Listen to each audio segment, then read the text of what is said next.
This is Trend Following Radio, where great thinking comes alive. Nobel Prize winners, legendary traders, best-selling authors, and the pros that know what drive us irrational human beings. I am your host, Michael Covel. Not filtered, raw, honest. That's my passion.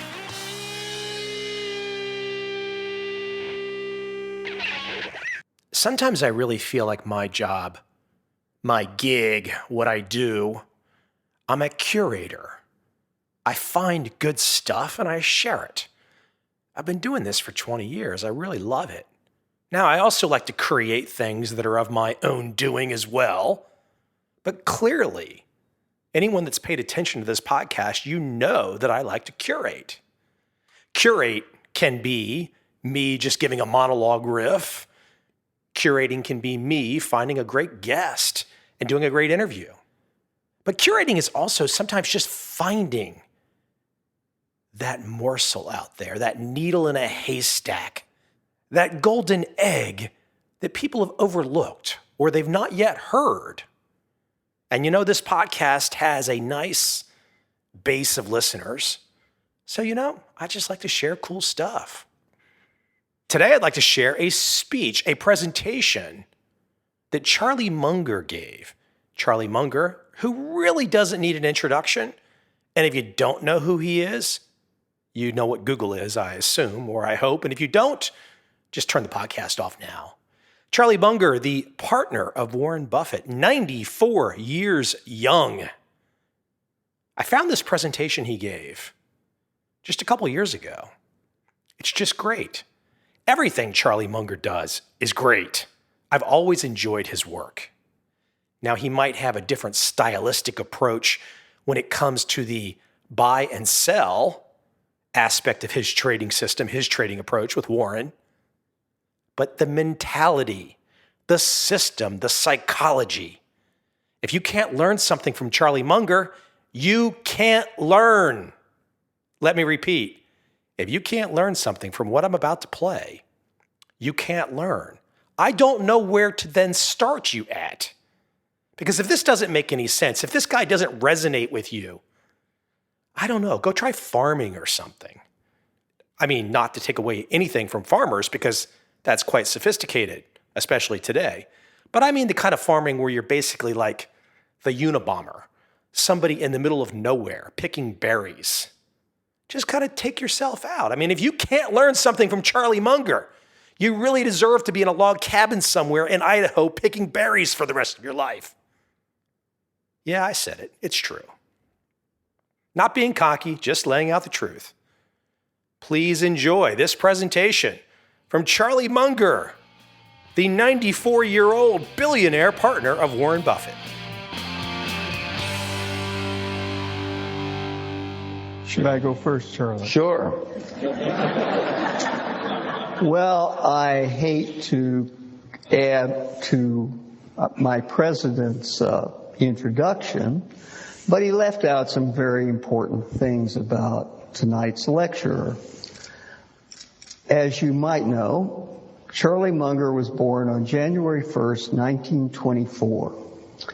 And any of you who are familiar with the Asian calendar meant that was right at the tail end of the year of the pig.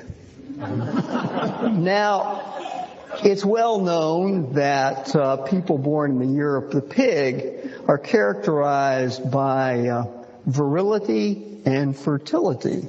Well, 8 children, I guess they got that right. But I decided I needed more information, so this being a modern world, I went to the web and found the world's expert on pigs. Her name is Charlotte. And she had 2 things to say about Charlie. One was terrific, and the other was humble. Now, what is this humble thing? I remember reading Jim Collins' bestseller on business, stressing that leaders in business should have humility.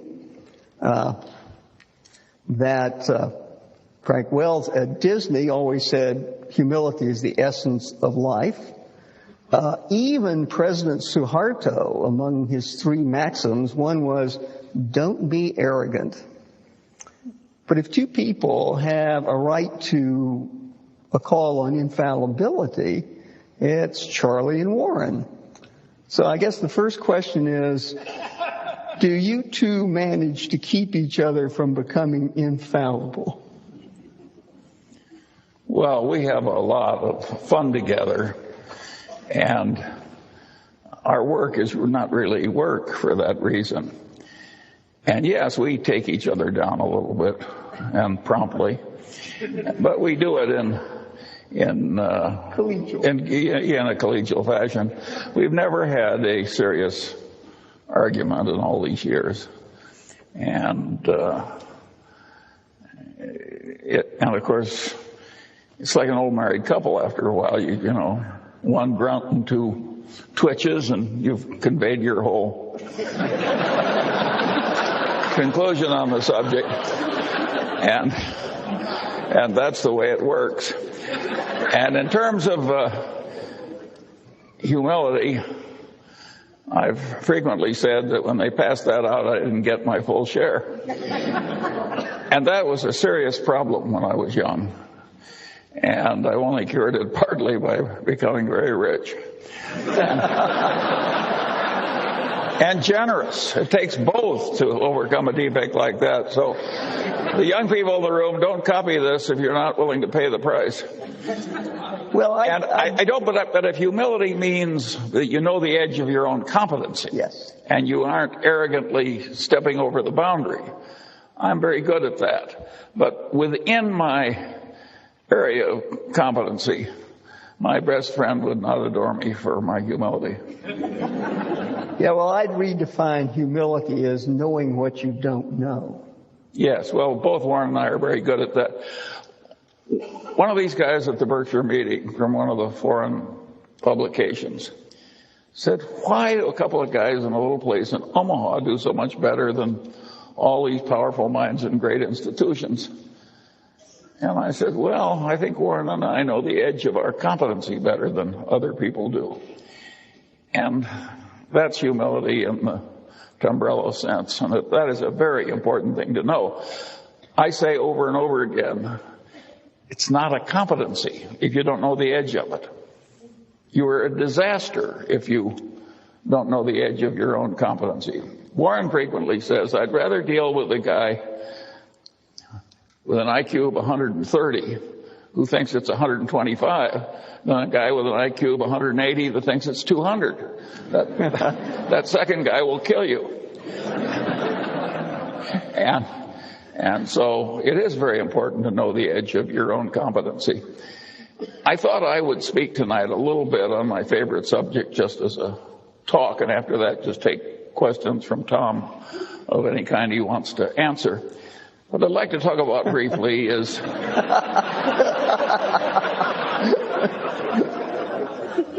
Table. You think I'm kidding? And the topic I'd like to talk about briefly is common sense. Which isn't common. Yes. See? And what people mean when they say a man has common sense is uncommon sense. And usually they don't mean that the man has a narrow little activity he's good at, like knitting sweaters, and he sticks to that. What they mean is a man that can operate over a pretty broad range of human territory without making any big boners. And that is a very important thing to be good at. And the question is how you get it. I was very lucky in my own life because every place I looked, at the pinnacle, there was a guy that was better than I was. And one of my father's best friends was a great surgeon with a vast mechanical ability. And I knew what this man did with his mechanical abilities in inventing all these spreaders and things he used to do his operation, that I would never be as good as he was. And everywhere I looked, there was somebody like that. And there was all this folly out there, and I suddenly realized, if I just avoid all the folly, maybe I can get an advantage without having to be really good at anything. And I kept doing that all my life, and it worked so well that I enjoy sharing it with people like you. It really works to tackle much of life by inversion, where you just twist the thing around backwards and answer it that way. I have to give problems to my children, and once when I had all of them together, I said, well, there's an activity in America. There's a one-on-one tournament, and the national champion became the national champion on 2 separate occasions, 65 years apart. Name the activity. And 7 of my children could not remotely do it. The 8th is a PhD physicist, and he did it very quickly. And what he did was he just turned it around. He says, it cannot be athletic.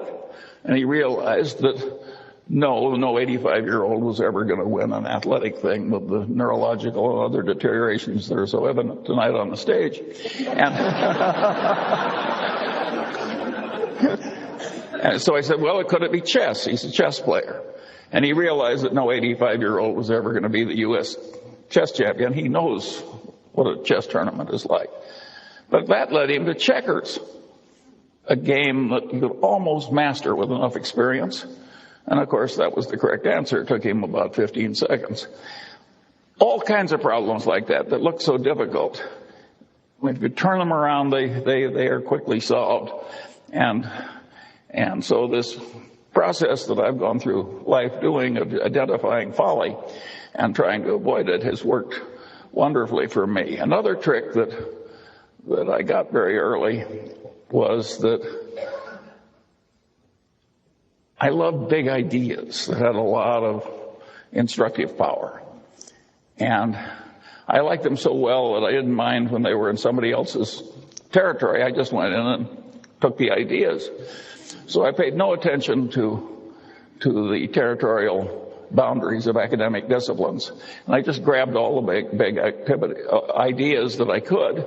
And then I used them in daily activity to solve problems and amuse myself and do self-education and so forth. Well, that makes me a collector. I'm a collector of inanity.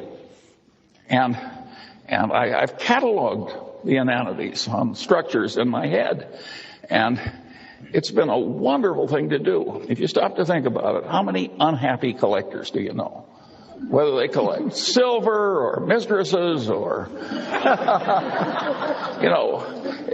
by and large, collectors are happy. And collecting inanities is just wonderful. If you collect stamps the way I once did, I soon had a U.S. stamp collection I couldn't afford to add a stamp to. Well, what fun is collecting when you can't afford the next stamp? When you're collecting inanities, there's never a shortage. And there's all this low-hanging fruit. We had one this morning from the governor of New York. That was pretty expensive fruit. Well, but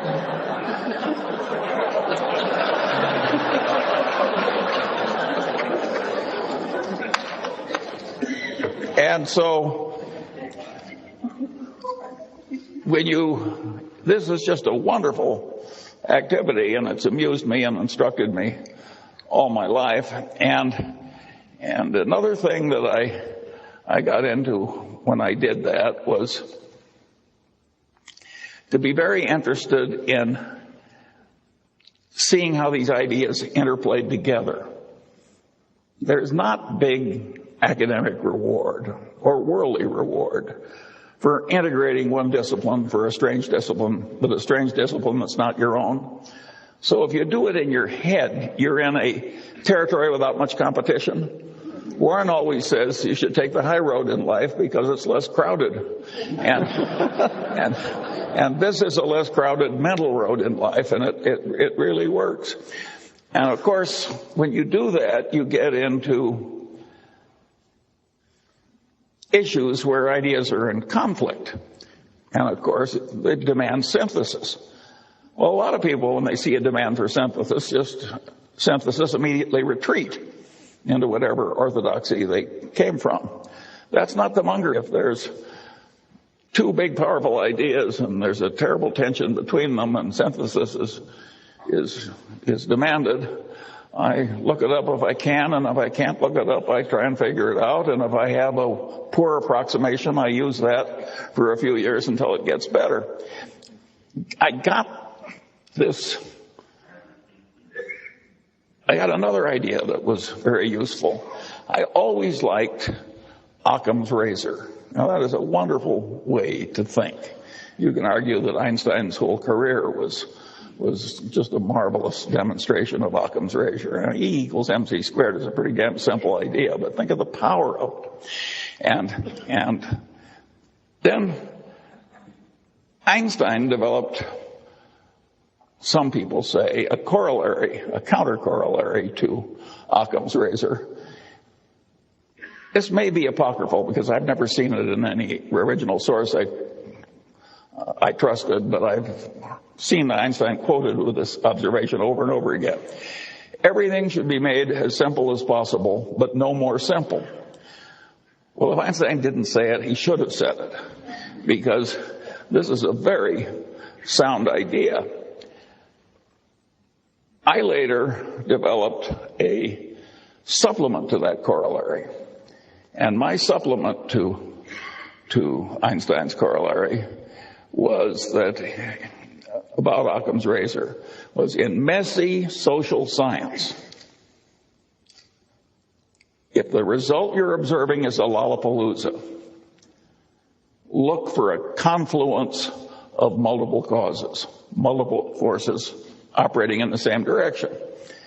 I got to that idea when I was trying to explain to myself how the Moonies were able to get some student to come out for a weekend in the country. And at the end of the weekend, the guy was a brainwashed zombie who was the slave of some megalomaniac nutcase for the rest of his paltry life. And this is obviously a Lollapalooza result. And so I looked in academia for an easy, correct answer to this, and of course I didn't find it. I finally stumbled across a popular book done by some psychiatrist founded by the Rockefellers, who had studied the last work of Pavlov. And Pavlov had these dogs in these cages. And when the Leningrad flood came in 1920, it went right up to the dogs' noses, and they damn near drowned and died, but didn't, and the stress was perfectly horrible. And they'd all been conditioned to have these dog personalities, and when the waters receded, the personalities had reversed. Well, Pavlov, being a great science, spent the rest of his life giving nervous breakdowns to dogs and trying to reverse those breakdowns. And this is not pretty reading, but it was very instructive. And I realized that the Mooney methods and the involvement of stress was clearly part of it. I also realized that the psychiatrist did not have an adequate explanation. Well, finally, I stumbled into psychology, in which I'd never taken a course. And so I just bought the three main textbooks in Psych 101 in the country, and I riffled through them quickly. And, I could pick up the 20 main ideas in social psychology very easily. And when I used them as a routine system, I could see that the Moonies were using about 6 of these things in combination with the Pavlovian stress. And just as the dogs' brains snapped in the Leningrad flood, the Moonies have a term in their conversion method causing the target to snap. Same damn idea. And I found that very interesting. And because I'd reached a conclusion, a very unpopular, unpolitically correct conclusion that I've just given you, because it gets into religion's conversion is a tough subject. But at any rate, it satisfied me, and so I expanded it into this corollary of looking for a confluence of causes when you see a Lollapalooza result in social science. And that has been enormously helpful to me, because I find that a lot of social scientists have a weird mania where they twist everything into whatever little concept they started with. Again, it's that old saying, to a man with a hammer, every problem looks pretty much like a nail. And I have worked hard to avoid that problem. And of course, if you grab the big ideas in all the disciplines, by definition, you're a man with multiple tools. So you're less likely to commit the inanities of the people who twist every problem into being a nail. Well, at any rate, there were a series of tricks like that I used as I went through life. And it was amazing how many times I'd find something that I could easily solve with my little bag of mental tricks that had missed other people who were eminent in their field. I could go right into their territory sometimes and see more clearly than the professional denizen how his conclusions fit into the bigger picture. Again, this is a very dangerous attitude to have in ordinary social discourse. But it's a very good way to invest money. And at any rate, that's the kind of a peculiar man you have here tonight. And of course, I idolized Ben Franklin because I identify with him. Of course, he was so much more talented than I am. It's just a joke to make the comparison. But at least he was a totally self-educated man that wandered over a vast amount of territory and was pretty competent over the full range. And a lot of Franklin's knowledge was psychological too. He was a great observer of human nature. And so there are implications, of course, in this attitude of mine in academia. And the implication is very simple. Social science in America is very poorly taught. And the people who are the denizens and the people that they teach are way more incompetent than they need to be. The solution is to get all these social scientists, or the ones that have the capacity to do it at least, so that they are comfortable across the boundaries of disciplines and see where the ideas conflict. Let me give you a simple example. If you went around Caltech and asked people, where do the laws of chemistry not apply? Practically everybody would say, well, they don't work in a hot plasma. No big deal. But if you ask a bunch of people that have taken the main course in economics and have gone on to business school in America, and you say, well, you're selling something in which is measured in units, and you want to sell more units. Do you raise the price or lower the price? Well, they've seen supply and demand. You lower the price. Then you say, tell me the occasions on which, if you want to sell more units, you raise the price. Now, this is an intelligent group. You've been through social science. I'm giving you some time. Will anybody who has the right answer raise his hand? Yeah, luxury goods. That's what do. About 1 in 50 comes up with the idea of luxury goods. That the price is sort of a signal that it's high quality, and if it's not a signal of high quality, it's a way of bragging to your friends that you have both discrimination and money. But one other interesting example is the one that happened to my Caltech educated friend Bill Ballhaus, who was CEO of Beckman Instruments, a company founded by another eminent Caltech professor.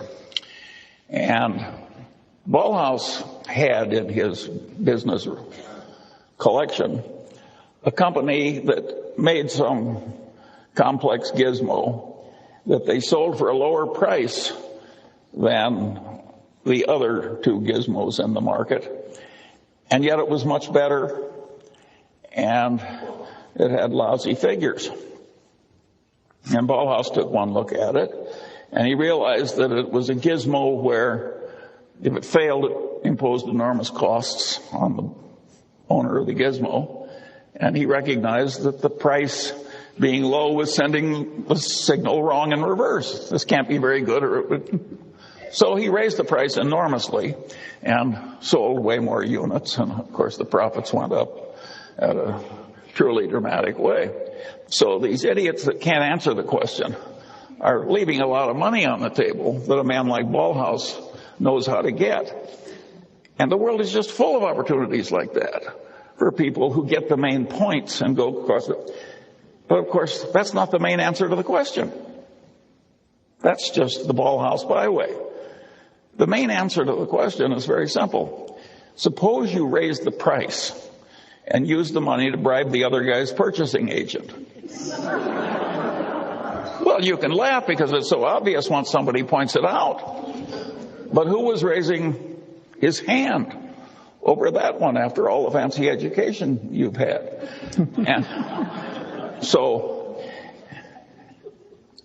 And the kissing cousin of that direct bribery of the other guy's purchasing agent, that's the way title insurance is sold in America. That's the way load mutual funds are sold in America. That's the way a certain amount of defense contracting has been done or attempted to be done.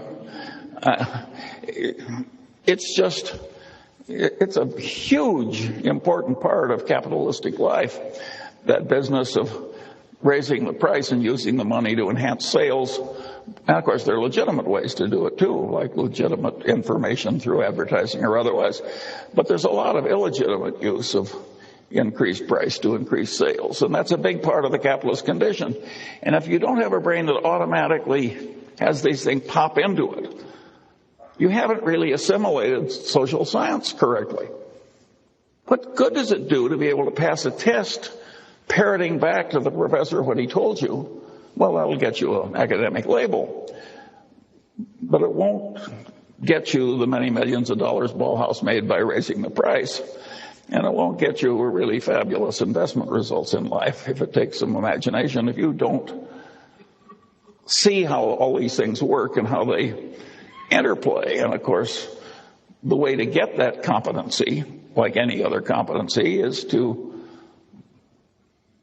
adopt the necessary elements and practice using it over a considerable period of time and a considerable area of complexity. And now, get to a really interesting question. Can we fix the social sciences so they aren't such total horses' asses? And the answer is yes. Is it likely to happen? The answer is no. It will happen eventually because, well, here I'm going to lose my humility pride. I had a guy in the Harvard Law Review ahead of me. He said to me once in the course of an argument, he said, "Charlie, think about it for a while and you'll agree with me because you're smart and I'm right." Great argument. Well, the liberal arts are going to come to the Munger system in due course because they're smart and I'm right. It can be done better, but it can't be done better with a crazy reward system that allows people to be as silly as they are in many departments. I always liked the story of P.J. O'Rourke, who said, he says, the last communist dictator of Albania was a pure communist. And he finally threw out the Russian embassy because they'd lost the pure faith. And then he kicked out the Chinese communists because they'd lost the pure faith. And he said, finally, he was only comfortable with two places in the world. One was the communist dictator of North Korea, and the other was the English department at Yale.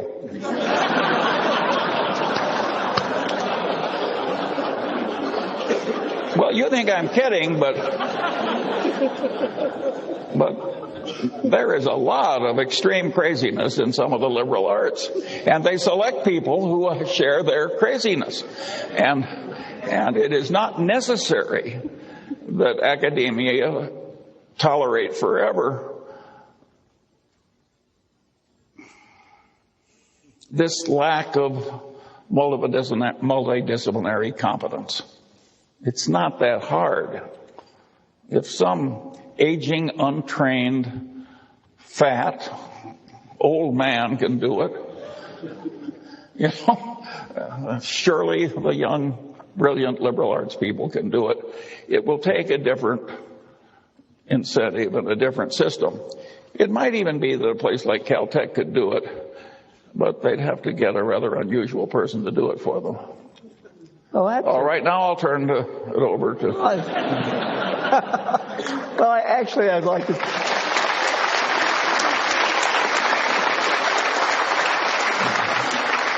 I'd like to comment on your last thing, because there's this old story, which is a reincarnation story, which if you are a very moral economist and you die, you get to come back as a physicist. But if you are a very immoral economist, you get to come back as a sociologist. And the story actually has some truth to it, because we're talking about the degree of linearity. Physics, for the most parts, is a linear subject.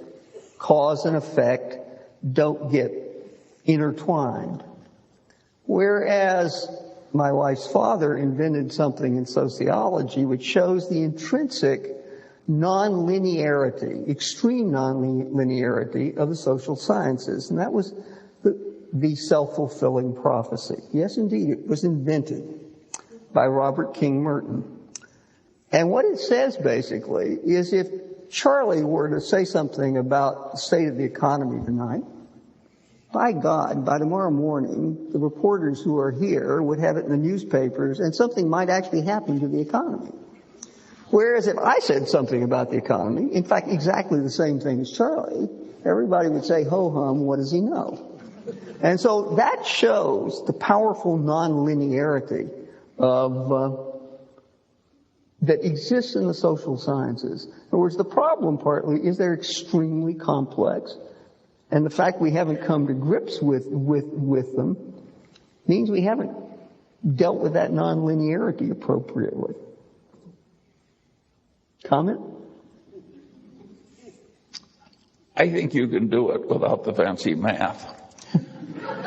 Better than they're doing it now. We agree completely. Now, I want to cite the example of another great Caltech man. When I was at Caltech, right across the court was Thomas Hunt Morgan. Mm-hmm. And I always thought the faint odor that I smelled was his damn fruit flies. And later, I started paying the research expenses of an ecologist, Garrett Hardin, whom I really liked. And he had trained here at Caltech under Thomas Hunt Morgan. And he told me something about Morgan that really fascinated me. He said that in that day when they didn't have computers and when the main calculating device was the Frieden calculator, everybody in Caltech had endless Frieden calculators except Morgan. And he pretty well banned the Frieden calculator from the biology department. And when they said, why are you doing this? He said, I'm like a gold miner in 1849, and I can walk along the banks of the river, and I can use organized common sense and pick up these enormous nuggets of pure gold. And as long as I can do that, I'm going to use my scant resources to pick up all this gold, and I'm not going to revert to any placer mining, sifting the statistics for faint traces of something. And I love that, because that's what I've done with my life. I just picked up the obvious things that was around the riverbank with organized common sense, and I'm glad to quit claiming placer mining to people who like a lot of boring gravel sifting. So I think that a lot of the people who are trying to fix the social sciences will make it worse by going into these very involved computations, because they get into math very soon that they can't handle.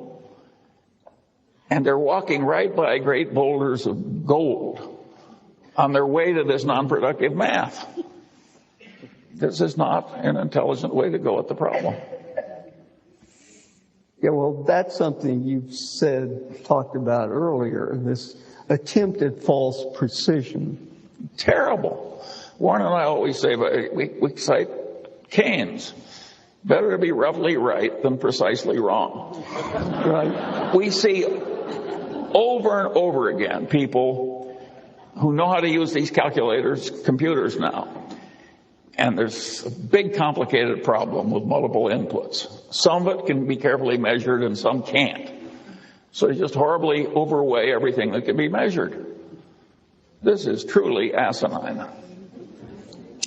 But you're in the insurance business, so I'm going to be a professor and tell a story about derivatives. 20 years ago, my wife and I decided to build a house on a tropical island. And yet, they had hurricanes. And, being a Caltech professor, that's a risk I didn't want. So I constructed a financial instrument, which was build a house and buy an insurance policy. Hurricane did come, damaged the house severely, and now, more out of blind, dumb luck than skill, I cashed the check from the insurance company about 2 weeks before the insurance company went belly up, because the insurance company had only insured houses on this island. And therefore, I hadn't constructed a hedge at all. No, of course not. I had constructed a common mode failure.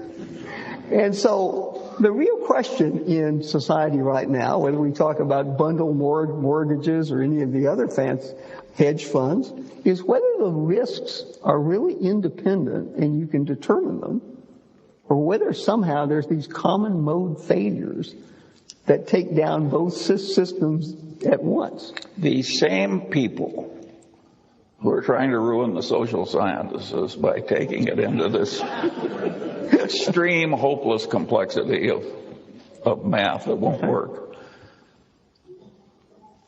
are alive and well on Wall Street and creating securities, etc. And they've done the same thing there. They have created things so complicated that nobody can understand them. And therefore, they take shortcuts. They don't try. They rely on the rating agencies. There are grown men who looked at a bunch of collateralized debt obligations, all of which were rated AAA by rating agencies, and they all yielded 60 basis points more than normal AAA pieces of paper. Well, anybody with a grain of sense would see danger flags flying. I mean, the hurricane concept would come quickly to your mind. But what these people saw was a marvelous opportunity to get a lot of money for themselves by lying and cheating. They bought all these AAAs, they leveraged 4 or 5 times over, and then they told their investors they were getting alpha. They weren't getting alpha. They were taking a hurricane risk and telling the people they deserved extra pay because they were delivering alpha. Well, they were delivering extra profits as long as there was no hurricane, no financial heavy wind. This is a deeply immoral way to create financial instruments. It's a deeply immoral way to run an investment operation.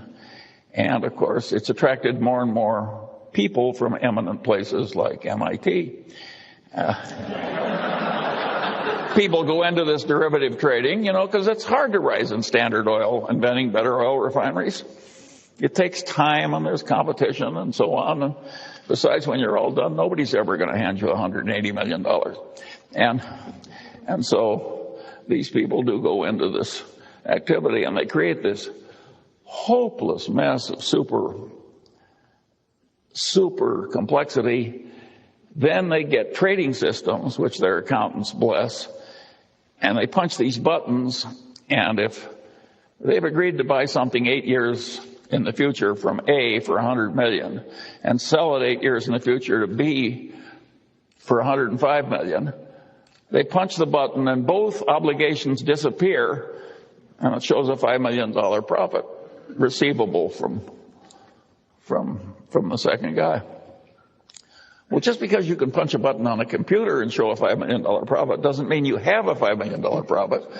What you have is a disastrous, closing risk, if the market goes horribly against you, is the guy who's lost heavily, the $100 billion bet, is going to be like the hurricane insurer on my friend's island? And the answer is yes. In many cases, he's going to be like the hurricane insurer on the island. We're just seeing that stuff unfold. And you can't watch it unfold without feeling the way I feel about a lot of the liberal arts professors. The people who did this are despicable. The accountants that bless the accounting have despicably failed in their own profession. If I make loans for many years, nice little 75% mortgage loans on decent houses to hardworking plumbers, and I have a wonderful low bad debt risk, and then I suddenly decide I want to report a lot of extra income, so I have somebody recruit a bunch of bums from Skid Row and, charlatans who are just out of the penitentiary, and I have them agree to pay these very high interest rates on 100% loans and so forth. And I say to my accountants, accrue all this interest these people have agreed to pay me as income. They haven't agreed to pay it to me yet, but in due course it's due. And the way you'll do that is just assume that my bad debt experience on this new class of loans will be like the ones I formerly made. Well, as I've described it, nobody in his right mind would have an accounting that accrued the interest on the new loans. But in America, the accountants bless that stuff.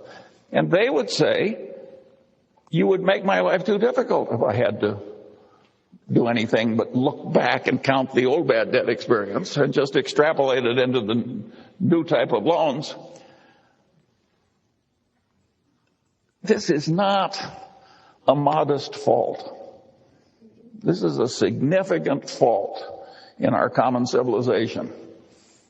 The professionals have horribly failed us. And the academics that have allowed these professionals to prosper without appropriate criticism, they have failed us too. And the regulators, Warren cited the example. We have 200 regulators in Washington. We have 2 companies in Washington, and their sole job is to watch these 2 companies for unendurable future troubles, Fannie Mae and Freddie Mac. 200 people in Ohio. That's all they have to do. They ended up with, $30 billion worth of miscalculated earnings, and it just was totally insane. It was a Mad Hatter's Tea Party. All these people have horribly failed us with the most elementary common sense. Nobody ever said, look, this is too difficult, at least for the kind of people you have doing it. And yet it was obvious it was too difficult for the kind of people. And the guy who headed Freddie Mac was a PhD economist. And Berkshire has a subsidiary,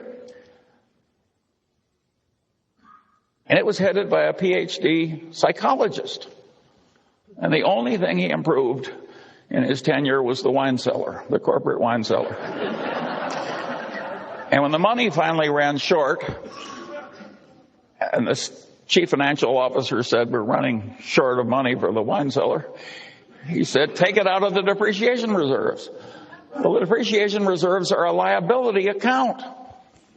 PhD in psychology.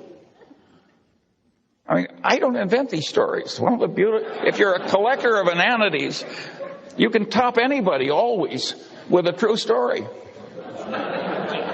Well, the problem we academics have is we almost always solve problems we think we can solve, as opposed to problems that are real problems. I'll give you a quote that you may not know, and that's from Fisher Black, of Black-Scholes. He was a professor at Tufts, and he decided late in his career to take a very nice job at Goldman Sachs.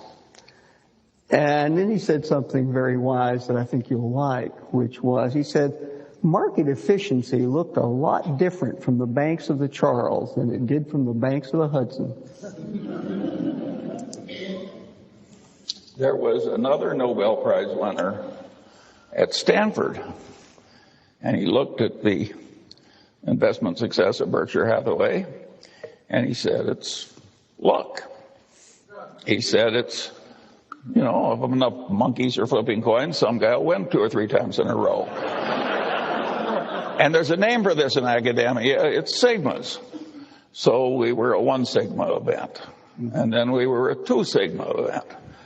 And then we were a 3 sigma. We get to 3 sigmas. This is really unlikely. Yes. He got to 6 sigmas of luck to explain Berkshire Hathaway. At that time, the audience was laughing so hard that he stopped doing it. But that was the only thing that stopped him. He would be at 9 sigmas by now. Which would happen about once in the history of the universe. Yes. We can't let you get away from an educational institution without talking about education. Caltech is a small manufacturing operation. We take raw material that we get from the high schools and we turn it into a product. Now, I'd like to say we don't make Chevrolets at Caltech. We make Formula Ones. But we are dependent on the quality of what comes in because we have to work with it. And what we work with is what comes out of the educational system in the United States. And I have some opinions, but I want to hear your opinions about what's happened to one of the best lower-level educational systems in the world over the last, say, 40 years. Well, of course, the educational system failed horribly in the central parts of the big cities. And the price that our civilization will pay for that failure is really huge. And of course, it has multiple causes. Of course, it's going to be harder to raise schools when the more competent people flee to the suburbs and the central city gets lower and lower average quality because all the successful people are leaving. The same thing happened in Germany. When they partitioned Germany, there was a period when anybody could get out, and 5 million of the most competent people in East Germany went west. Well, now what's left is the worst 17 million out of 22, and they've got a communist system. Well, of course they get an awful result. If you cull all the best people out and turn the rest into communists, it's not going to create a wonderful result. I mean, imagine arranging so that Germans are no damn good. I mean, this is really hard to do. But so something like that happened, and it was a huge mistake. And what he's complaining, by the way, about are marvelous people. It's just that they're not Tom Tombrellos, because how many of those are there?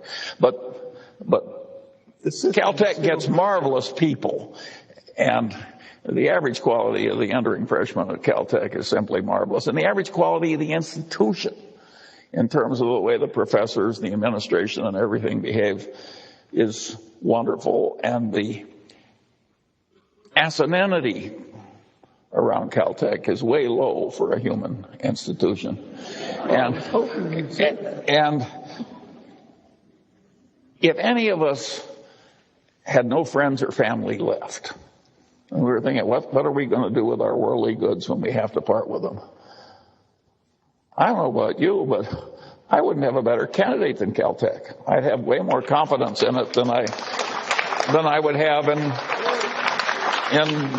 say an elite Ivy League school. I think they're pretty good too, but I think Caltech would be more reliably sensible and more reliably ethical than the other places. And so Caltech is a very remarkable place, and you shouldn't judge the world by Caltech. This is way better than normal. And you have to understand where the man's coming from. Most of our students volunteered to come here. Charlie was drafted, sent here. So he was not a volunteer. He was a draftee. And he learned to be a weatherman. So if you think he knows which way the wind is blowing, he has a degree in it. By the way, that's an interesting subject. because I was going to do this, I looked at the ordinary meteorological text, like Meteorology 101 is now taught in America, and I compared it to what I knew after getting what was then a graduate degree at Caltech. And you can't believe how much they've figured out in those 60 years. I mean, it's just unbelievable how much better it is. And of course, they've got better measurements and they got moving diagrams. The physics is better. You'd think we would have known everything about the phase changes of water by the time I was at Caltech. There's a lot we didn't know. How can they not know the phase changes of water? Tom will know. But it's weird the way water behaves in every little change of phase. It interacts differently with radiation, right? We've learned a lot of stuff. There's on your Ben Franklin story, I was listening to the Saturday noon broadcast of the Metropolitan Opera. How many of you listened last week? Yeah. Lucia de Lammermoor. But in the last part of the opera, there's a very eerie piece from the orchestra. You know what instrument it was? The glass harmonica, invented by Benjamin Franklin. So there was a man who really understood all sorts of things, from bifocals to very interesting musical instruments. Self-taught, he played 4 different musical instruments. It's just a casual. He had a broad range. Indeed. He sang pretty well, too. I'd say if anybody saved this country by getting the French to come in and help us with the British at Yorktown, it was Franklin. Yeah. Bill, I noticed at dinner that he was gazing at us from the wall of the library. I know you're a fan of Jared Diamond. Jared Diamond gave the commencement address at Caltech last year. And a few years ago, he wrote a very interesting book called Collapse, which has, among many other examples, 2 that I find very interesting. One is, of course, the collapse of the Vikings colony in Greenland as the weather got cold again. The Eskimos who'd come in from the north, of course, didn't notice it. They were eating seafood. The Vikings were eating sheep and cattle, and when those disappeared with the colder weather, they starved to death. The other was Easter Island, where they got into a mad race to create some artificial economy of building the great stone heads. And of course destroyed the ecology of the island and ultimately themselves. I thought, that can never happen now. So I have to tell a story from about 30 years ago when I was still consulting at Los Alamos, and a friend of mine worked in something called X Division, where they made things called thermonuclear bombs. And we were having a conversation about the competition.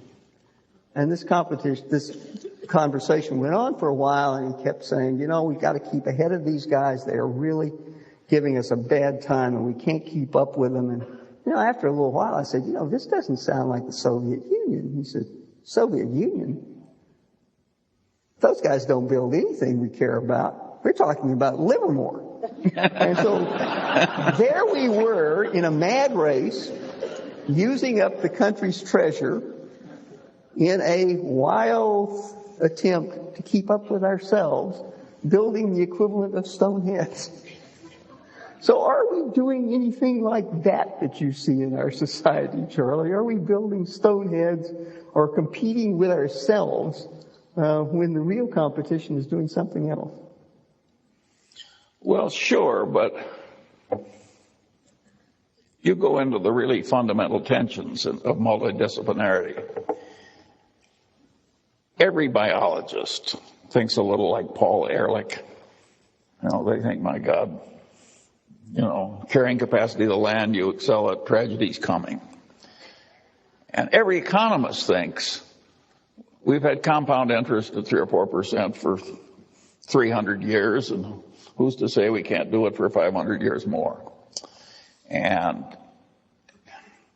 they just each live in their little world, and nobody thinks that these ideas, in the end, have to synthesize in the real world. And, of course, from neither side are they very good at this synthesis. Every ecologist underestimates the power of the ideas of the economists, and every economist tends to believe that any troubles from carrying capacity are almost non-existent. I once heard an economist say that the supply of coal was infinite. And I said, how did it become infinite? And he said, well, not quite infinite. But I am not inventing these stories. They're in my collection of inanities. As I say, if you just join my collecting council, you can have all the fun I've had all my life, and you'll never run short of material. No, I think Jared Diamond is, to me, very interesting. I think Guns, Germs, and Steels was one of the great books written. But the main point was wrong.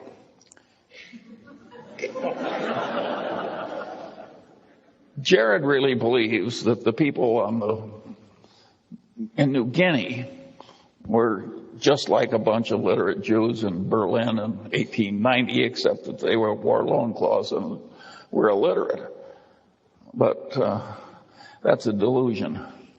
The genetic evolution continues to work after you get a civilization, and man's breeding patterns will Reinforce it. will reinforce and accelerate and change. But the genetic evolution doesn't go away, and it's really stepped up. That's why all these dogs are so different when they're all descendants of the wolf. I mean, what you can do to change nature when you start breeding with some selectivity, and so anyway, I can understand why he was wrong on that, because he lives in academia and it's not politically correct to accept there could ever be any genetic difference between individuals. If you notice that Zulus are taller than pygmies, they just look at you like you're spat in the fireplace. And it's a social error. But they don't say that they're exactly the same height. They just look at you with detestation. But the truth of the matter is that part of the problem with the United States is that we are now competing with some people who have some considerable genetic advantages over us. They're called Chinese. I don't know why the Chinese, mired in a Malthusian trap and under an idiotic system of government, got a genetic mix that was so good on capitalism when it was unleashed. That's a very interesting question. But some kind of selective breeding happened over there. I see my friends adopt these Chinese girls who are utterly discarded from the remote hinterlands. And One of my granddaughters. well, I'm now seeing a sample that's so great. I say I'm not like this idiot professor at Stanford who, Six Sigmas of luck. There's a reason why these girls are working out so well. In many cases, way better than the people who had their own children. And we are starting to have a very major competition with a group of people who, on average, have some genetic advantage over us. I happen to like it. If the Chinese displace the Mungers, some of whom are here tonight, my attitude is bon voyage.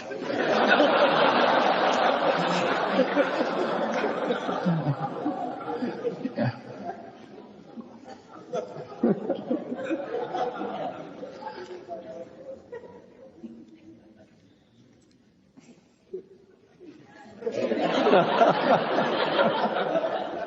But it happens over and over in this country. When my grandfather came at the end of the 19th century, 13 years old with a 9-year-old brother by themselves, illiterate, impoverished, I'm sure the people in the U.S. despaired that these Sicilians were coming into the country and it was going to be the downfall of the place. And of course, maybe it was. But they did survive, and they did bring their parents and their younger siblings over. And so each generation seems to have absolute despair at the people coming in. But they save us. I call this the vampire economy, that the U.S. lives on the fresh blood of immigrants. And each group gets replaced by another group. Yeah. But I think we could safely take in a whole lot of Sicilians, and we'd get about the standard number of Tombrellos. But if we try that with the Chinese, we'll get way above a standard number. Of course. You got it. The Sicilian blood is run thin. We need to be replaced by something better. No, I don't say it isn't a tough blood. I just say that I don't think we'd get more physicists out of Sicily than we. Which reminds me of one of my favorite true stories. When Shockley was at his craziest, he tried to recruit all these Nobel laureates to donate their sperm so that the next generation could have the advantage of all this selective breeding. And he came to, I think it was Muller, a famous Nobel laureate, and Muller said to him, well, he says, you're barking up the wrong tree. He says, what my sperm has given America is 2 guitar players. He said, if you want to have Nobel laureates, you better look among the immigrant illiterate tailors. On that,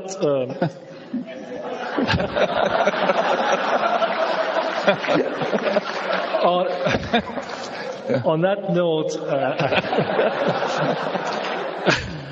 I would like to thank Tom and Charlie for a very entertaining first part to our program. So, thank you for the first part.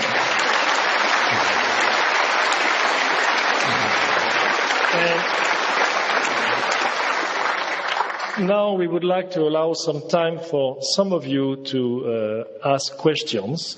There are a number of microphones which are in the hallways here, and you should come to the mic and mention who you are and ask only one question very briefly. And from Charlie. Charlie, I would have to tell you, I have to say that we have at Caltech a large number of physical scientists, life scientists, engineers. We also have a few social scientists. So there may be a few questions here from our social scientists. Go ahead. Hi, Mr. Munger. Whitney Tilson, Berkshire shareholder from New York. Usually at the Wesco meeting, I ask you a business-related question. We're not at a Wesco meeting, not a business meeting. So let me ask you a political question. Last night, I was at the dinner in Omaha that Warren hosted for the DNC, raising money for the Democratic Party. And there he gave a very eloquent... I'm very sorry to hear that. Well...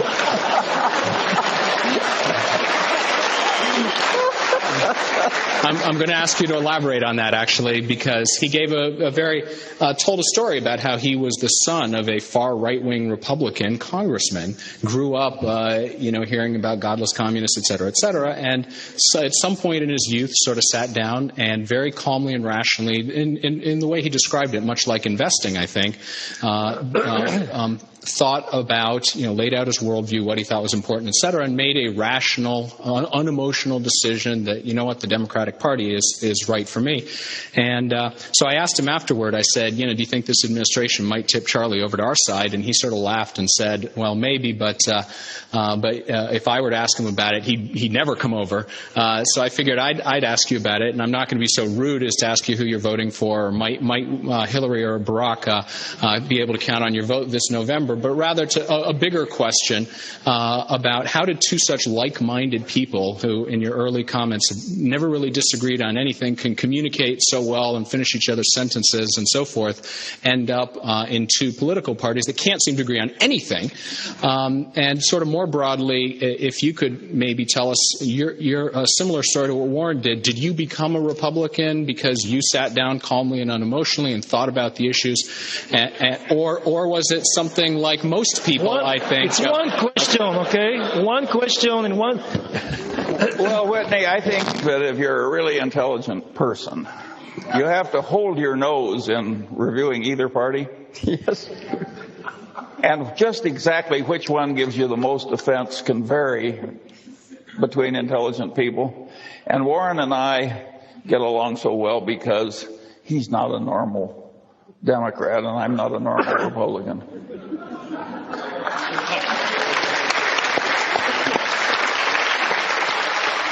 Go ahead. Hi, it's Aaron Alhite. I've read a couple of things of speeches. You recommend books occasionally. I'm wondering if there are. You've mentioned that it's important to study across many disciplines. Are there a couple of books, 3 or 4 on your mind, that you'd recommend? Ones that you've recently read, or ones that would help in what you've talked about? I'm going to duck that here because I've got a crowd of cult members at the Berkshire Hathaway meeting coming, and that's where I'll do that one. Okay. Next. Okay, I have a gentleman that written a very specific question. I trust that you're not shall I say, a skeptic on the issue of climate change and global warming and the impact of human activity on raising the temperature of the Earth. Specifically, what do you feel is the responsibility of corporations, if any, to deal with that issue within investments you hold, as opposed to maybe making charitable contributions to deal with this? Specifically, for example, Pacific Corp is owned by Berkshire Hathaway. It is proposing several coal-burning power plants in the Southwest. And also there's a question of dams on the Klamath River in northwestern California. Do you believe that Pacific Corp has a social responsibility to address this issue of global warming, or do you believe it's better off if the corporations maximize their income and then set up foundations to remediate social problems? Yeah.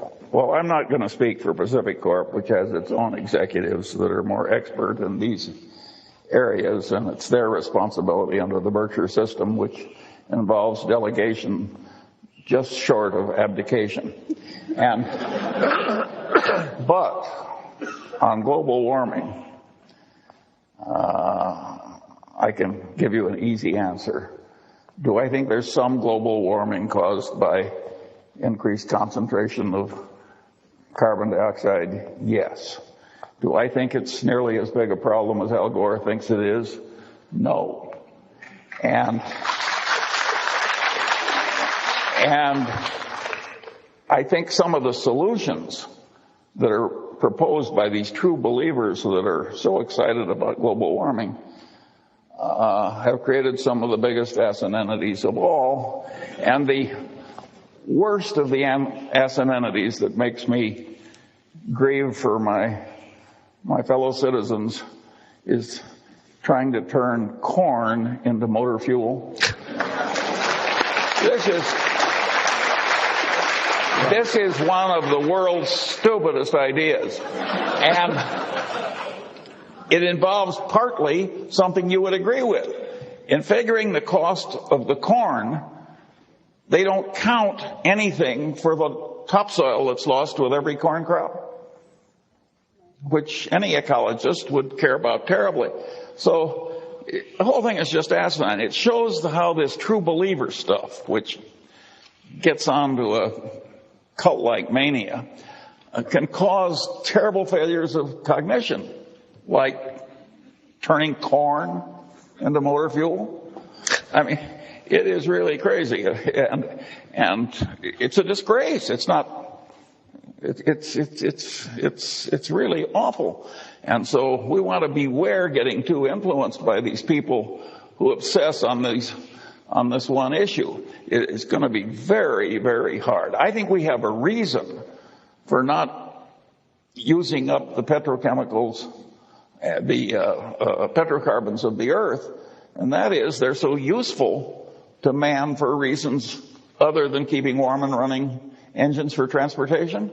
And when they're gone, I don't know what Tom Tombrella's solution is, but I'll bet it's not very reliable. And I agree.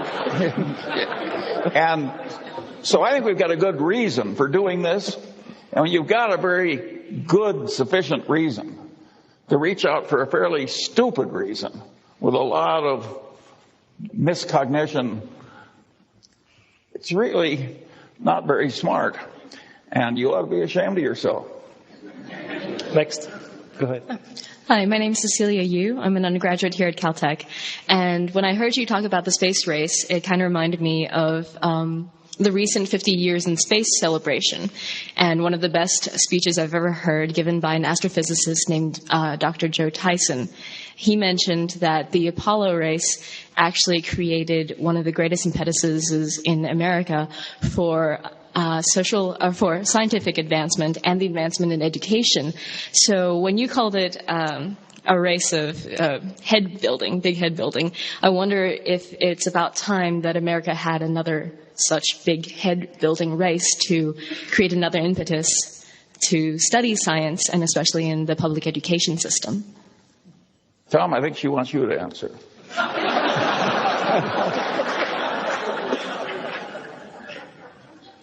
Well, I'll be happy to, but I'm probably even more opinionated than Charlie.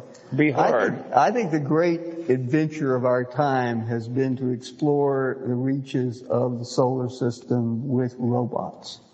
That the robots can go there, they're not affected by radiation, they're not affected, and they last forever. Voyager was launched before you were born, and it's still out there exploring the edge of the solar system. There are lots of places that our machines can go and tell us what the adventure is, and we don't have to send men to do it. Frankly, I think it's a bit like building those stone heads on Easter Island. You can see why I asked for Tom Tombrella to be here. It diffuses the natural antagonism. Go ahead. David Winters. You've got a negative Lollapalooza effect in financial markets today, Charlie. Any thoughts on how this plays out? Well, when it's this bad, I think there will be some reaction and some change in practice and some change in laws. And if we don't get changes in laws, they'll change the labels. When they reinvent CDOs, they'll have some different name. They have poisoned that name permanently. And but I think the lessons are just unbelievably important. Advanced civilization did not need this much mess. We didn't need this much lying. We did not need this much crazy, envy-driven pursuit of unreasonable gains with no conceivable social contribution. This was not a pretty scene, and yet it was something like the South Sea Bubble. As long as it was going on, when nobody wanted anybody to criticize the party, and no. So I think there will be changes. Do I anticipate great wisdom from our legislative class? I hope not. Well, they gave us the problem in the first place. I mean, they repealed. Let's take the simple little subject of margin requirements. Mm-hmm. In the 1920s, we had a great mess caused by 90% loans against stock and rampant speculation and so on. So they passed tough rules giving the Federal Reserve the right to control margins, which they did for a long time. And the banks had to apply it. There was none of this crazy credit when I was young. If you wanted to buy securities frequently, you had to put up 50%, sometimes 75%, sometimes 100% of the price of the security. Fade in, fade out. The class that was going to make money out of running derivative exchanges and all kinds of things, option exchanges, wanted the equivalent of a new gambling parlor where they could be the croupier. And so they talked up a lot of free market economic ideas and said, after all, liquid markets, capitalism, we have to, and they created derivative markets which totally obsoleted the margin requirements that had been part of the American regulatory scene. Human nature needs margin requirements, just as it needs restrictions on selling heroin to 14-year-olds. And our legislative class, item by item, repealed all that stuff. And once it started making money, they just multiplied it. And then they got into systems where the clearance is a huge problem. And we're starting to see that now in some of these obligations where you can have the contract, but the contract can't clear. The other guy's not good for it. The procedures are not proper. It's like his insurance company that insured against hurricanes until it came to the island where they wrote the insurance. It's like what I call the accounting for Berkshire's derivative book. It's a new class of asset entitled good until reached for. By the way, it was $400 million that the accountants blessed. But when we reached for it, it just went to mist. I don't think that you should have a lot of assets on your books that are in the category good until reached for. Anyway, this thing just morphed into this diseased outcome. And so it's hard to predict what the legislative reaction will be. I think we've created such a vested interest now in all the people that profit from this stuff that I don't think we're going back to margin requirements, and I don't think we're going to get rid of all these stock option exchanges. I knew we never needed them. Warren went and testified before Congress that we didn't need this stuff. He was a solitary voice. There was one man was down there saying, what do we need option exchanges for? But it didn't work then, and I don't think it'll work now. It's really quite sad what happened. You would like to feel that, as Tennyson said, that the thoughts of men are widened with the process of the suns. Why do we have to repeat the same old follies over and over again in a thin disguise? But evidently we do. My friend Garrett Hardin, wonderful man, another Caltech trained man, he used to say, if Aristotle were alive, he would be a very grumpy old man. Because he would have seen the same damn mistakes made over and over and over again. And that may be some of the problem with me.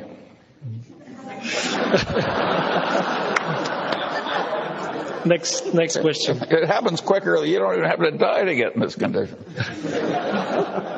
Hi, my name is Brett Herkenoff. I wanted to know what you think the most important career or academic experience a young person could get today would be to become a great investor in the future. Well, I think it helps to have a generalized competency in dealing with words and numbers and quantities and concepts. And of course, it helps to practice with that competency. And then if you collect follies the way I do and stay away from the follies, when you're as old as I am, you'll be a rich old man. Okay. Next one. Good evening, Mr. Munger, Professor Tombrello. And by the way, I'd rather be you.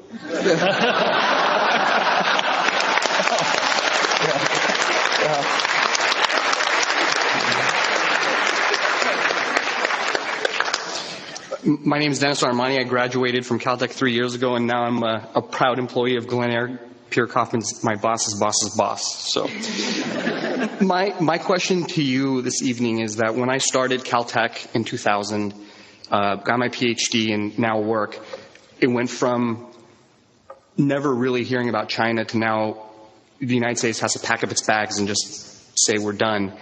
Why is it such that whenever the United States, or why is it so easy to write off such a great country all of a sudden? That in the I'm not writing off the country. I'm not saying necessarily you, but it seems like the world in general just says we're... No. I'm just recognizing reality that a new competitive force has come into the game that's hard to handle.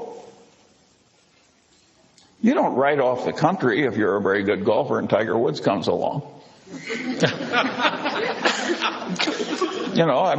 This is a very talented collection of people, and if they keep going, the competition is going to be very tough. Berkshire goes out of its way not to compete with these people head on.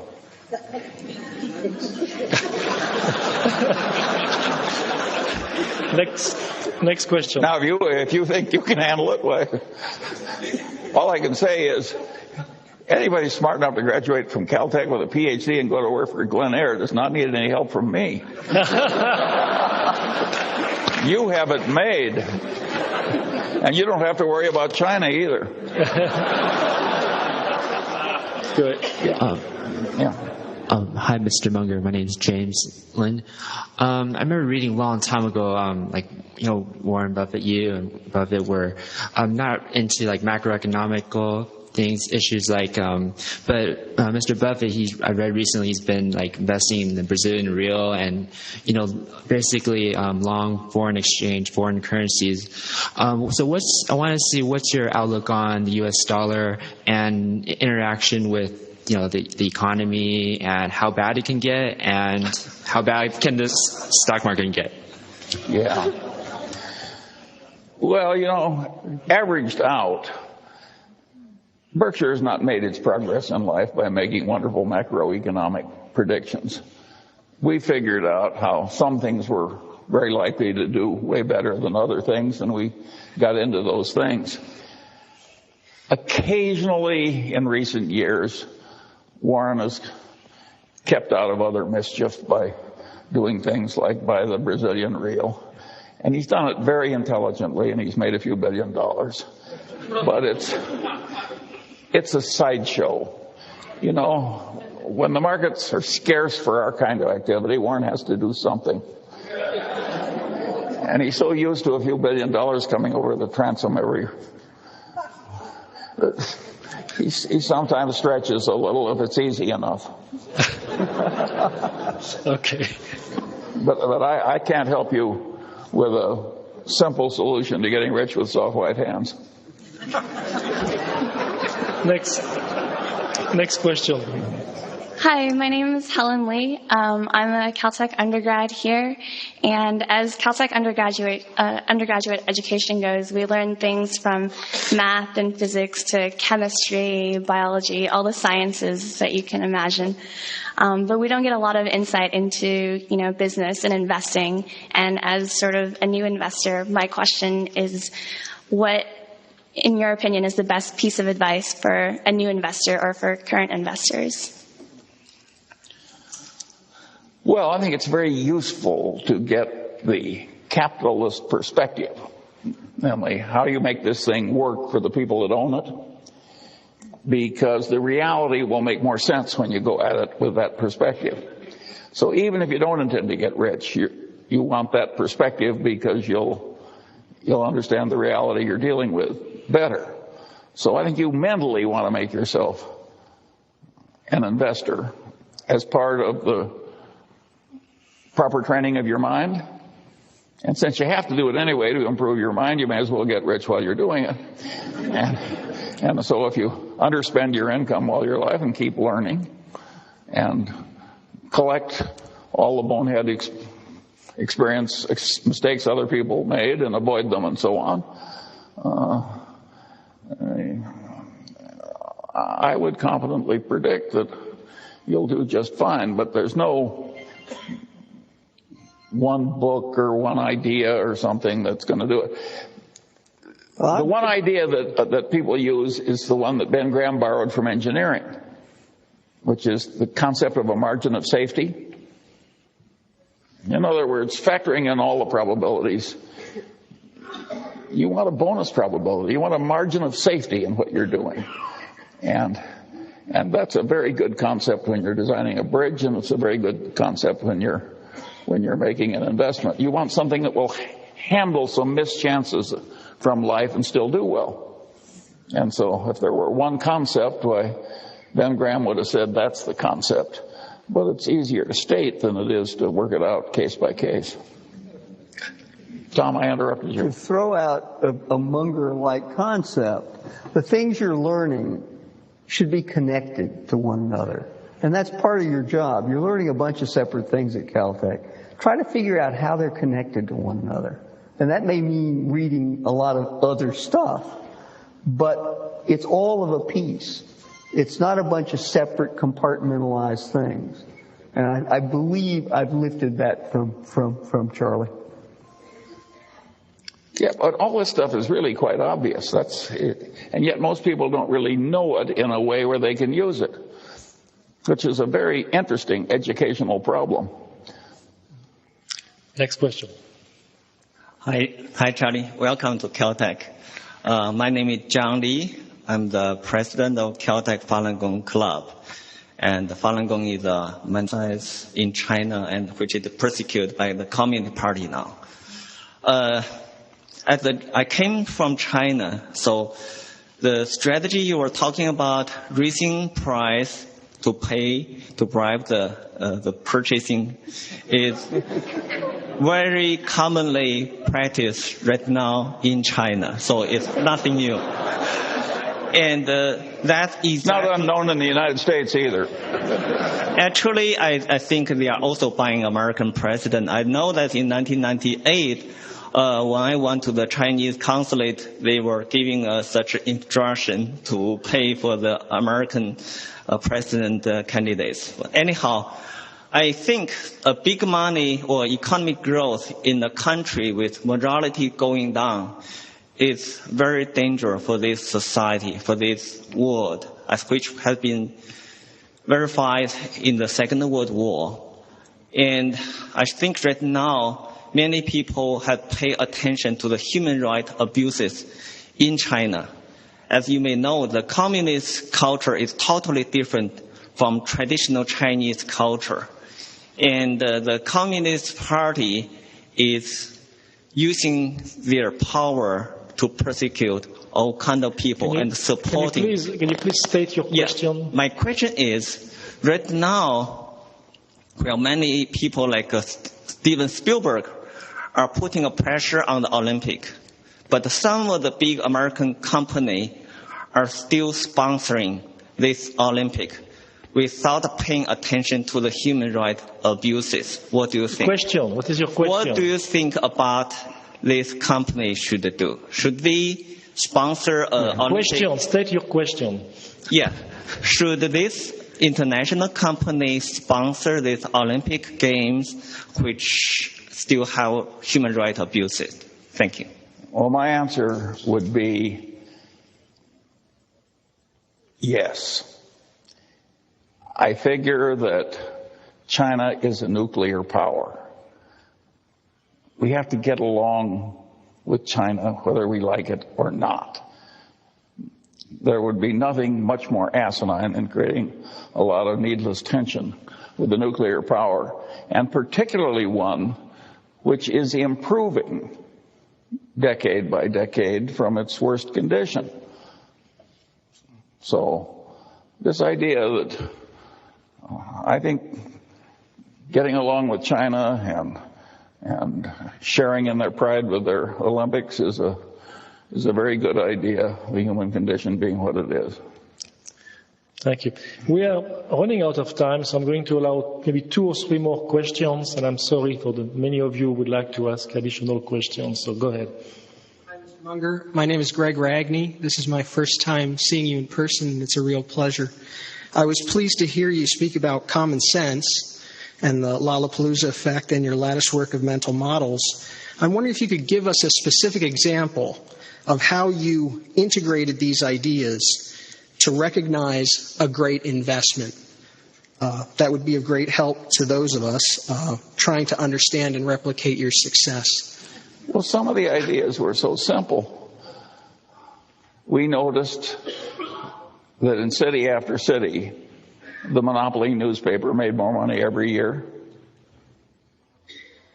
And in some cities, there were still two newspapers and one was slowly dying. And so we bought the one that was sure to win. Does this strike you as a complicated idea? It's the new newspaper. And one time we did that with the Washington Post. We made $1 billion with 10 million. So a lot of these things are perfectly obvious, and you just have to train yourself to. You have to develop the knack of using the knowledge you have. Next. It's a knack. You have to work at it. It won't come in just over the transom because you'd like to have it. Hi, I'm Chris Kennelly, and I'm a freshman here at Caltech.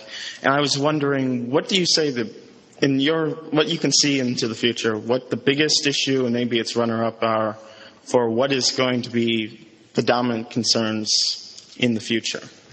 Some people say like China's rise is a big issue, or environmental collapse. What in your mind are those big issues? Well, the issues that could do us in, of course, there's a big nuclear war, the successful mass use of pathogens. These would be very, very serious things, to put it mildly. And of course, something could happen that we don't anticipate. I would not predict that environmental collapse is going to be the big killer of human beings. Man is a very clever creature, and when things get tough, we can do all kinds of things. The guy spoke about global warming. If we want to change the temperature of the Earth, once you're talking about trillions of dollars, we can change the reflectivity of the Earth. 30% of the solar radiation, it just bounces back. And we have things like mirrors. The difference in reflectivity between a really good snowfield and a black body is the difference between 95% and zero in terms of reflectivity. And so there's a lot of potential. And the guy who I remember first suggesting changing the reflectivity of the Earth was John von Neumann.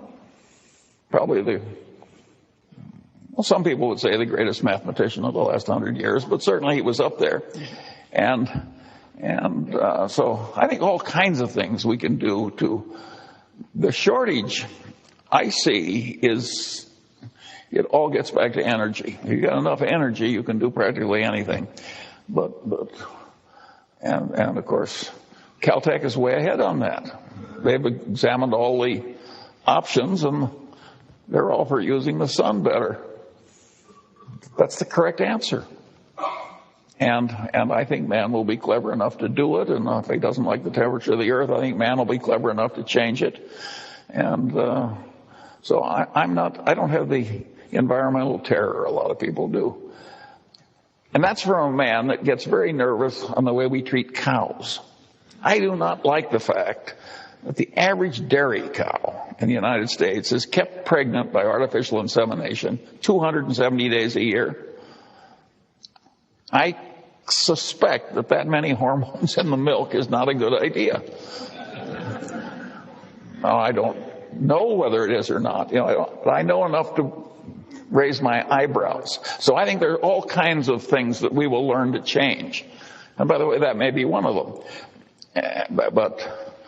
So I think man will be clever enough to avoid the worst of the environmental troubles. Whether man will avoid the other troubles, I'm way more negative.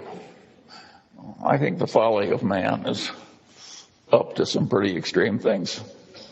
Imagine Adolf Hitler taking over a civilized country like Germany. And he could have won. I mean, to some extent, we were quite lucky in that war. When I went into the Army in January of 1943, a year after Pearl Harbor, I was drilling in the mud with wooden guns. I mean, we were very lucky that we had all these oceans and that we broke their codes and we had these wonderful scientists and that Hitler kicked out all the brilliant Jews. We just had a lot of good fortune. And the next time we may not be so lucky. So I would argue that the next time we should be wiser. Okay, next question. Good evening, Mr. Munger. My name is Mike McGowan. I live in Pasadena. I'm a Wesco and a Berkshire shareholder. The fellow about one ahead of me asked my question and you answered it. So I'm kind of rephrase it. You've spent a really interesting life looking for the truth in a number of situations and then have acted upon it.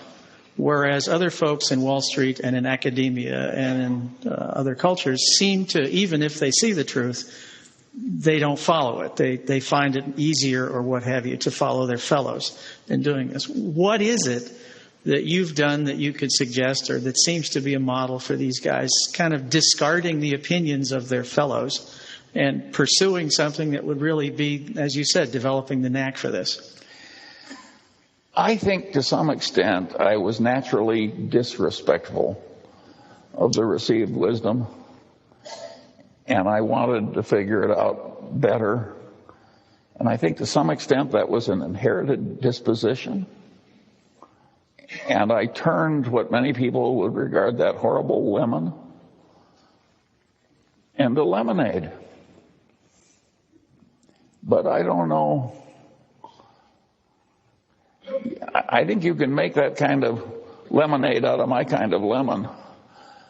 I don't know if you can do it out of marshmallows. Okay.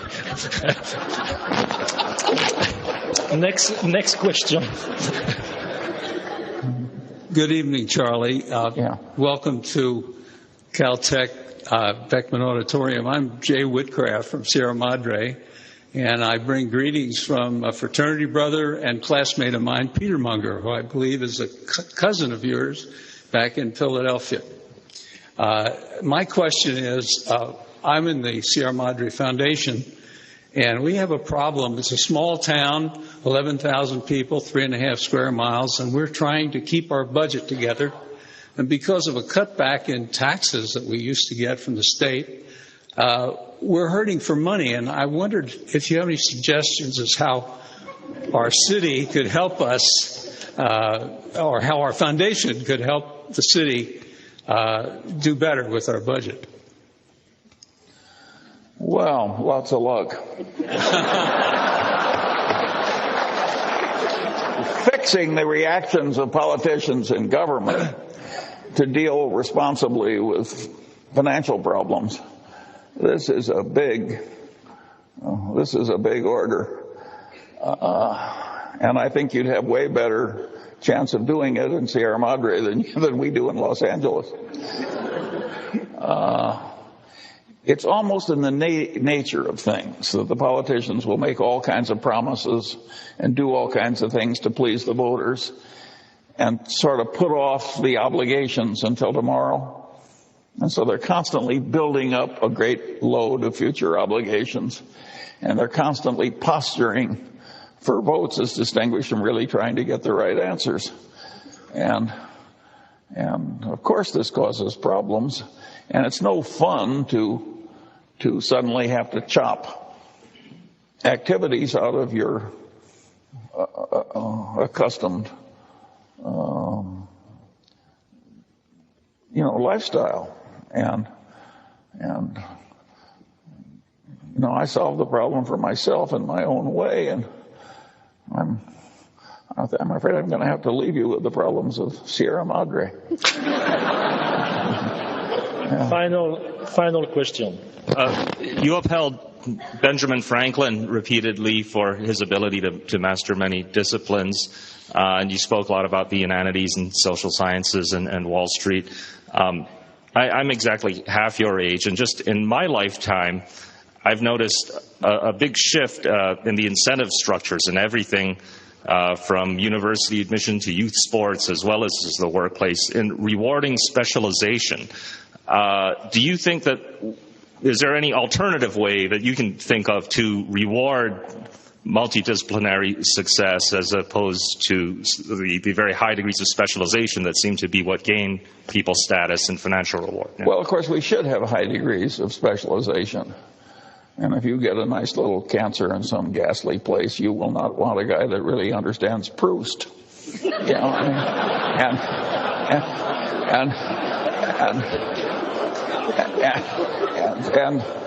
but of course, it's my argument that you can be quite competent in your specialized field and also have the common sense over a broad area if you work at it appropriately. Let's take the case of Newton. More than half of the powerful creative period in Newton's life was totally wasted on alchemy and theology. And in the remaining half, he managed to create quite a distinction in his chosen profession. He had power to burn. Now let's assume you're not Newton. You're just a good guy who's going to be a good mechanical engineer. You know, don't you think you could get a general competency? Just as you might be a good engineer and also play golf? There's plenty of time to do it without ruining your specialized competency. All you have to have is the will and the technique. And every hour you delay in doing it, you're just increasing the chances that you'll remain in the shallows. Now, most people are happy in the shallows. After all, there's always somebody that's in a shallower place. Thank you. Yeah. Isn't he just great? I just love that attitude. Look, big picture also, completely independent, not connected to what you just heard with Charlie Munger. If you have any questions for me, any way that I can help you, insights that I can pass along, anything I can possibly do, I'm easily found. I'm easily reached. Michael at Covel.com. Covel.com. That's one L. Michael at Covel.com. Send me an email if you like what I do. Send me an email if you hate what I do. Send me an email if you've just found something really interesting that inspires you. I look forward to hearing from you.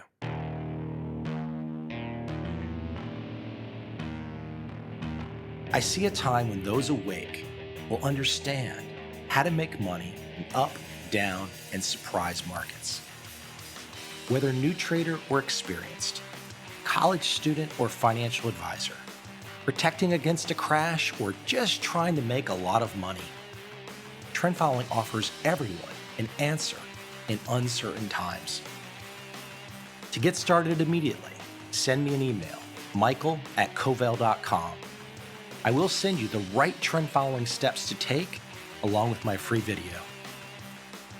But if you want to buy and hold, trust the government and trust Wall Street, this is absolutely not for you.